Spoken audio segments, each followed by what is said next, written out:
Hello বন্ধুরা, rechargeable torch light বানানোর জন্য প্রথমে নেব একটা এলইডি বাল্ব। সেটিকে খুলে নিয়ে এরকমভাবে ঠিক 5 ভোল্ট এলইডি অ্যাড করে নেব। অ্যাড করে নেওয়ার পর আবার লাগিয়ে দেব।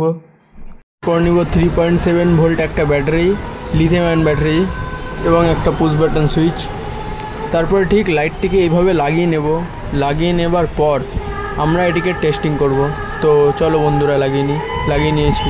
এবার সেলো টিপ দিয়ে ভালো করে সুইচটাকে লাগিয়ে নেব। আমরা সুইচটাকে লাগিয়ে নেবার পর এটিকে আমরা টেস্টিং করব। এবার অন্ধকারে কতটা এটি ব্রাইটনেস দিতে পারে আমরা চলো দেখি, চেক করা যাক বন্ধুরা। যদি বন্ধুরা তোমরা এটি বানাতে চাও তো সহজেই তোমরা বানিয়ে নিতে পারো। এটিকে খুবই একটা রিচার্জেবল টর্চ, এটা খুবই দরকার হতে পারে অন্ধকারে।